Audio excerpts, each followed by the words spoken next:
Hello friends, स्वागत करता हूं मैं आपका आपके अपने चैनल वीज़ा फैक्ट्स पर, जहां पे हम शेयर करते हैं वीज़ा से रिलेटेड छोटे छोटे फैक्ट्स एंड कुछ नॉलेज।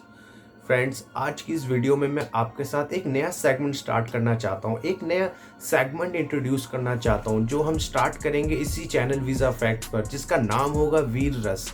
मैं बात बताना चाहूँगा आपको आजकल के यूथ के बारे में। आजकल का जो यूथ है उसके दिमाग में एक वीरता का क्या पैमाना है, क्या एक एक स्केल पे अगर हम उसको नापें तो वो क्या वो टर्म है जो उनको एक ये वीरता का मतलब समझाती है। तो ऐसी ही कुछ स्टोरीज में लेके आने वाला हूँ आप लोगों के सामने, जिससे आप जान सके कि यार असली मायने में वीरता क्या होती थी और क्या है और क्या हो सकती है। खास तौर से हम हिंदुस्तानियों के बच्चों के लिए बहुत बड़ा मैसेज होगा। इन स्टोरीज के थ्रू मैं बताना चाहूँगा कि यूथ के लिए असल मायने में वीर रस क्या होना चाहिए, वीरता का मतलब क्या होना चाहिए। कई हमारे सोल्जर्स हैं, मैं बात स्पेशली सोल्जर्स के बारे में कर रहा हूँ। हो सकता है कुछ मैं पौराणिक कथाओं से भी आपको लिए कुछ स्टोरीज लेके आ सकूँ, जिससे मैं आपको वीरता का एक जो पैमाना है वो मैं आपको दर्शा सकूँ। असल मायने में वीरता क्या होनी चाहिए इसका मैं मतलब आपको समझा सकूँ। वीरता का असली मतलब तेज गाड़ी चलाना, तेज बाइक चलाना, बहुत ढेर सारी मस्ती करना, कुछ ऊट पटांग काम कर देना, यहाँ से कूद जाना, वहाँ से कूद जाना, आजकल के एडवेंचर स्पोर्ट्स कर लेना, वो वीरता का असली मतलब नहीं है। असली वीरता का मतलब मैं आपको इन स्टोरीज के थ्रू बताऊंगा। वो वीरता क्या फ़ायदा जो सिर्फ आप ही के ही काम की रही, वीरता दूसरों के लिए भी दिखाई जा सकती है। तो ऐसी ही कई ढेर सारी स्टोरीज हैं जो मैं आपके साथ शेयर करने वाला हूँ और आपको मैं मतलब बताऊंगा असली वीर रस का। स्वागत करता हूं मैं आपका वीर रस के सेगमेंट में, और इसकी पहली कहानी की शुरुआत होगी सेकंड लेफ्टिनेंट अरुण खेत्रपाल जी से। जी हाँ, सेकंड लेफ्टिनेंट अरुण खेत्रपाल, जिनके ऊपर आने वाले टाइम पे शायद मूवी बनने वाली है और हो सकता है कि वरुण धवन उनका रोल प्ले करे। अब मुझे बहुत खुशी होगी एज अ अरुण खेत्रपाल उनको देखते हुए, और मैं उम्मीद करता हूँ कि जो वरुण धवन है वो बहुत अच्छा जस्टिस करे इस कैरेक्टर के साथ, और जो वीरता का पैमाना इन्होंने दर्शाया था वही सेम चीज़ हम स्क्रीन पे देख सकें।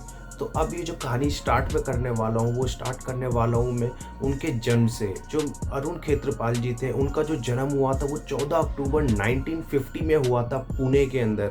इनकी जो पूरी फैमिली थी वो मिलिट्री ही फैमिली है, मतलब पहले से ही इनके जो पापा, दादा और ग्रेट ग्रैंडफादर जो थे वो मिलिट्री में ही सर्व करते हुए आए हैं। मैं बात करना चाहूँगा इनके पिताजी के बारे में, एमएल खेत्रपाल जी। उस टाइम पे वो लेफ्टिनेंट कर्नल थे और बाद में जो ये रिटायर्ड हुए वो ब्रिगेडियर की पोस्ट से रिटायर्ड हुए। अब मैं बात करता हूँ उनके ग्रेट ग्रैंडफादर के बारे में। ग्रेट ग्रैंडफादर जो थे वो सिख आर्मी में रह चुके थे और ब्रिटिश के खिलाफ उन्होंने फाइट करी थी, और जो उनके ग्रैंडफादर थे वो ब्रिटिश आर्मी को उन्होंने सर्व कराया और वर्ल्ड वॉर वन में उन्होंने भी अपनी सर्विस दी थी। अब मैं बात करता हूँ उनकी एजुकेशन कहाँ से हुई थी। इनकी जो एजुकेशन हुई थी वो लॉरेंस स्कूल सनावर, जी हाँ, जो कसौली हिल्स हिमाचल प्रदेश में है, वहाँ से इन्होंने करी थी। और ये अपने एकेडमिक्स और स्पोर्ट्स के अंदर काफ़ी अच्छे थे।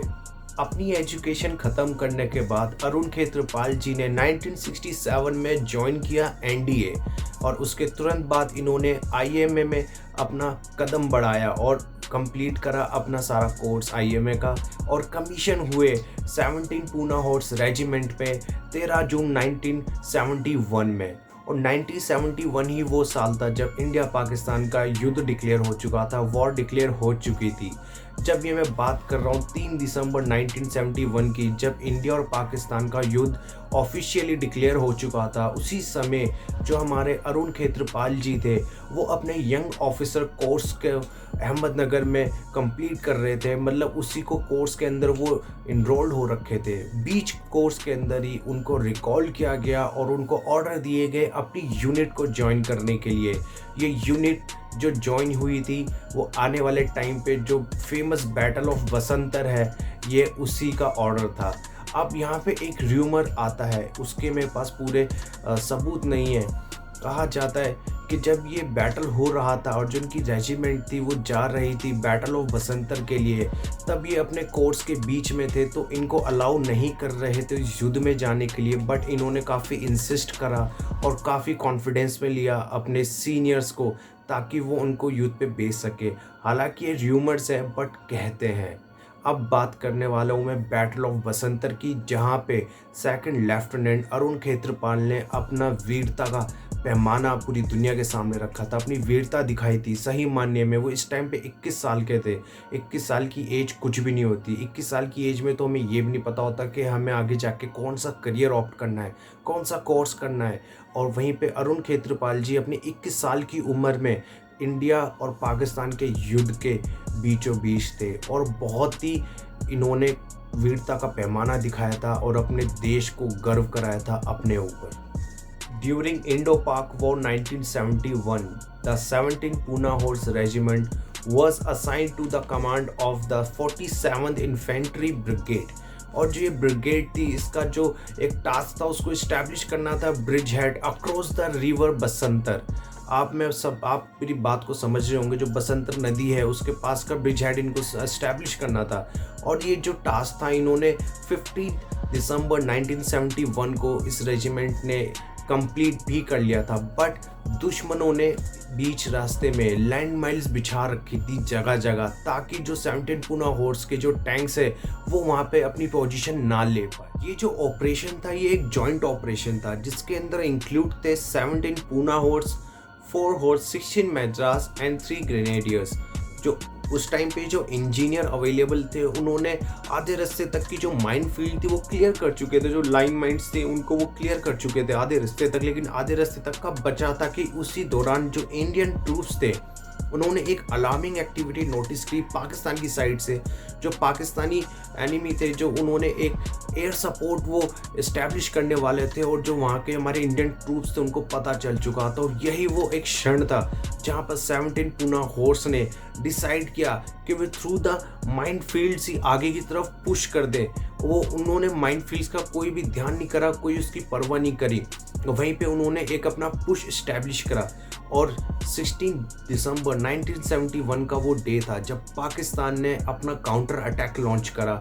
और जो उस टाइम पे हमारा 20 स्क्वाड्रन था 17 पूना हॉर्स का, वो वहाँ पे अटैक के अंदर फंस चुके थे। काफ़ी तेज़ी से वहाँ पे हमला हो चुका था और जो कमांडर थे 20 स्क्वाड्रन के, उन्होंने जल्दी से रीइंफोर्समेंट मांगी। युद्ध का माहौल समझिए, जब पाकिस्तानियों ने 16 दिसंबर 1971 को 20 स्क्वाड्रन के ऊपर हमला कर दिया तो 20 स्क्वाड्रन ने रीइंफोर्समेंट मांगा था। वहीं पे जो हमारे सेकंड लेफ्टिनेंट अरुण खेत्रपाल जी जो थे वो ए स्क्वाड्रन के कमांडर थे और जो उनकी पोजीशन थी वो काफ़ी नज़दीक थी। इसी का फ़ायदा उठाते हुए वो अपने ट्रूप्स के साथ उन्होंने फटाफट से अटैक करा, फटाफट से उन्होंने रश करा 20 स्क्वाड्रन की तरफ, ताकि वो उनको रिलीफ दे सके और रीग्रुप हो सके। और जो पाकिस्तान की तरफ से जो काफ़ी तेज अटैक आ रहा था उसको वहीं का वहीं दबाया। इसी दौरान वहाँ के जो ए स्क्वाड्रन के जो लेफ्टिनेंट थे मिस्टर अहलावत जो थे वो काफ़ी इंजर्ड हो चुके थे, तो उनको वहाँ से रेस्क्यू किया गया। और आगे की जो लड़ाई थी वो अकेले सेकंड लेफ्टिनेंट अरुण खेत्रपाल जी ने अपने ट्रूप के साथ लड़ी। और जितने भी पाकिस्तानी की तरफ से जो भी आने वाले टैंक्स थे, जो भी आने वाले अटैक्स थे, उनको वो नेस्तो नाबूद करते रहे, उनको लगातार रोकते रहे। बट उस टाइम पे पाकिस्तानी जो थे वो रिट्रीट नहीं हो पा रहे थे, वो रिट्रीट कर नहीं रहे थे इतनी ज़्यादा कैजुअलिटी होने के बावजूद भी। लेकिन इसी दौरान जो था हमारे अरुण खेत्रपाल जी के पास सिर्फ 2 टैंक बचे थे और 2 टैंक बचे होने के बावजूद वो लड़ते रहे और उन्होंने पाकिस्तानियों के 10 टैंक्स को नेस्तो नाबूद कर दिया था। अब बात करते हैं जब बहुत ही ज़ोरदार हमला हुआ और उस हमले के दौरान एक जो शेल था वो अरुण खेत्रपाल जी के टैंक को हिट कर गया। उनके टैंक के अंदर आग लग चुकी थी, वो काफ़ी ज़्यादा इंजर्ड हो चुके थे। वहीं पे एक कहानी ये भी निकल के आती है और इसके साक्ष्य हैं, इसकी बातें काफ़ी लोग बताते हैं कि जो उनके कमांडर थे उन्होंने उनको ऑर्डर दिया था कि आप वहाँ से रेस्क्यू कीजिए, आप वहाँ से निकल जाइए। बट स्टिल अरुण खेत्रपाल जी का जवाब ये था कि मेरी गन अभी भी ठीक से चल रही है, मैं अपने टैंक को छोड़ के नहीं जाऊँगा, मैं इनसे लड़ता रहूँगा और जितने भी ये टैंक बचे मैं इनको ख़त्म करके आऊँगा। ये उस घायल सिपाही का जो सिर्फ 21 साल का था, सेकंड लेफ्टिनेंट अरुण खेत्रपाल, ये उसका जवाब था अपने सीनियर को। वो उसका एक रिक्वेस्ट थी कि वो वहाँ पे रुक के दुश्मनों को रोकना चाहता है और भारत माता की ज़मीन पे वो उनको आने नहीं देगा। सो ये एक जज्बा था, ये एक वीरता का पैमाना था, ये होता है असली वीर रस जो दिखाया था सेकंड लेफ्टिनेंट अरुण खेत्रपाल ने। मैं बात कर रहा हूँ उस बैटल ऑफ बसंतर की जिसको टैंकों का एक भीषण युद्ध बताया गया है, जहाँ पे आदमी तो कम टैंकों की फाइट ज़्यादा देखी गई थी। बहुत ही भीषण युद्ध था वो। और जो खेत्रपाल जी थे उन्होंने पाकिस्तान के सभी टैंकों को नेस्तो नाबूद कर दिया था। डैमेज टैंक के अंदर बैठे थे, उस डैमेज टैंक को उन्होंने छोड़ने से मना कर दिया, ये कहते हुए कि उनकी गन अभी भी चल रही है और वो अभी भी लड़ सकते हैं। इसी बीच जो आखिरी टैंक जो बचा था पाकिस्तानियों का, वो सिर्फ 100 मीटर की दूरी पे था और अरुण खेत्रपाल जी अपना टारगेट बस सेट ही कर रहे थे और उन्होंने जस्ट सेट ही करा था उस टैंक की तरफ अपना टारगेट, इतने में जो सेकंड हिट लगा उनके टैंक पे और इस सेकंड हिट में उनके स्टमक पे काफ़ी ज़्यादा चोट लगी और शेल जो था उनके टैंक के अंदर तक आ चुका था उस हिट का। और ये एक मोमेंट था जहाँ पे हमारे जो खेत्रपाल जी थे, जो हमारे सेकंड लेफ्टिनेंट खेत्रपाल जी थे, वो वीर गति को प्राप्त हुए। सोचिए ये 21 साल की उम्र में इन्होंने ये सब करा, अकेले अपने दम पे पाकिस्तानियों का इतना बड़ा जो टैंकों का हमला था उसको रोक दिया, पूरा रुख बदल दिया युद्ध का इस 21 साल के लड़के ने। 21 साल का लड़का नहीं, बच्चा कहा जाता है हमारे यहाँ पे, लेकिन ये सेकंड लेफ्टिनेंट जो 21 साल की एज में, महज 21 साल की एज में उस दर्द को सहते हुए, उस युद्ध की गंभीरता को समझते हुए जो उन्होंने निर्णय लिया और अपनी भारत माता की ज़मीन पे अपने दुश्मनों को देखना गवारा नहीं समझा और आगे तक लड़े और अंत तक लड़े और ऐसा लड़े कि उन्होंने इस युद्ध का पूरा तख्ता ही पलट दिया।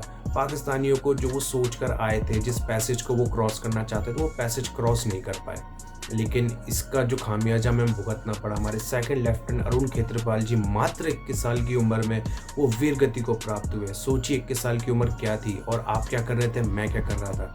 हम किसी गली में घूम रहे होंगे, बाइकों पे घूम रहे होंगे, अगले दिन का भी नहीं पता होगा, लेकिन वहीं पे इस 21 साल के सेकंड लेफ्टिनेंट अरुण खेत्रपाल जी ने वो करके दिखाया था जो आज भी हम सोच भी नहीं सकते, हमारे बस की ही नहीं वो बात नहीं है। ये वो वीरता का पैमाना है, ये वो वीर रस है जो मैं आपको दिखाना चाहता हूँ, जो मैं आपको बताना चाहता हूँ। वीरता ये होती है, उम्र से कुछ फ़र्क नहीं होता, वो मन के अंदर जज्बा होना चाहिए जो वो 21 साल के लड़के ने बहुत पहले ही अपने अंदर संभाल लिया था।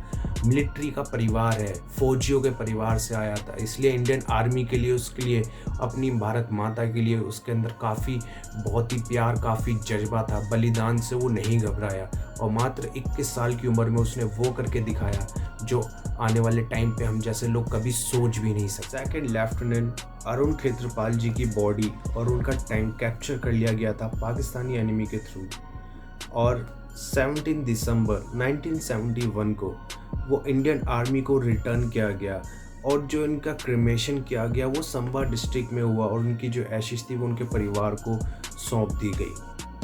Second Lieutenant Arun Khetrapal was given the nation's highest gallantry award, Paramveer Chakra, for his cold courage, unfaltering leadership, and supreme sacrifice. Second Lieutenant, at the young age of 21 years, performed an act of courage and self-sacrifice that went far beyond the call of duty. वीर रस के इस segment में ये जो story में लेके आया हूँ सेकंड लेफ्टिनेंट अरुण खेत्रपाल जी की, आपको ज़रूर अच्छी लगी होगी, कुछ प्रेरणा आपको मिली होगी और यूथ को एक मैसेज गया होगा कि ये वीर रस होता है, ये होता है वीरता का पैमाना। वो 21 साल की एज में वो एक युद्ध का भीषण माहौल जहाँ पे हम आदमी से आदमी को लड़ते हुए देख के घबरा जाते हैं, वहाँ टैंकों का भीषण युद्ध हुआ था। बैटल ऑफ टैंक कहा जाता है बैटल ऑफ बसंतर को, और उन्होंने अकेले, उनके पास कोई सपोर्ट भी नहीं था इतना, उनको पीछे से उनके जो सीनियर थे उन्होंने ऑर्डर दे दिए थे कि वो अपने डैमेज टैंक को वहाँ से छोड़ के चले जाए, लेकिन उस 21 साल के लड़के ने अपने टैंक को छोड़ने के बजाय अपनी भारत माता के लिए, अपने देश के लिए लड़ना और जान गंवाना ज़्यादा बेहतर समझा। सो आई होप आपको ये कहानी ज़रूर पसंद आई होगी। कुछ नया मैं ट्राई करना चाह रहा हूँ, आई होप आपको ज़रूर पसंद आए। ऐसे कैंडिडेट सारी स्टोरीज़ में लेके आऊँगा जो आपको काफ़ी मोटिवेट कर सके और असली वीर रस क्या होता है वो बता सके। वीरता शोबाजी में बिल्कुल नहीं है, दिखावे में नहीं है, असली वीरता कुछ और ही होती है और उसी वीरता को हम खोजेंगे इसी चैनल पे वीज़ा फैक्ट में और वीर रस के सेगमेंट में। सो प्लीज़ ये वीडियो अगर आपको पसंद है तो प्लीज़ शेयर कीजिएगा, इस चैनल को सपोर्ट कीजिएगा और आने वाले टाइम पे मैं काफ़ी ढेर सारी स्टोरीज़ लेके आने वाला हूँ आप लोगों के लिए जो मुझे भी पसंद है और आई होप आपको भी ज़रूर पसंद आएगी। और इसी कहानी का एक छोटा सा पार्ट 2 में जल्दी से लेके आने वाला हूँ, सेकंड पार्ट लेके इसका मैं ज़रूर आने वाला हूँ। एक छोटा सा किस्सा है जो मैं क्यों इस कहानी से मैंने क्यों स्टार्ट करा है, अरुण खेत्रपाल जी की कहानी से मैंने क्यों स्टार्ट किया है। मैं बताना चाहता हूँ यार, वो वीरता वो होती है कि दुश्मन भी आपकी वीरता को सलाम करे। सो ये वो लड़का था, ये वो खेत्रपाल जी थे जिनका सलामी दुश्मन भी देते थे। पाकिस्तान के जो कमांडर रह चुके हैं वो भी इनको सलाम ठोकते थे। वो कहानी क्या है वो मैं आपको ज़रूर इसके सेकंड पार्ट में बताऊंगा। सो प्लीज़ सपोर्ट कीजिए and keep watching and you have a wonderful day.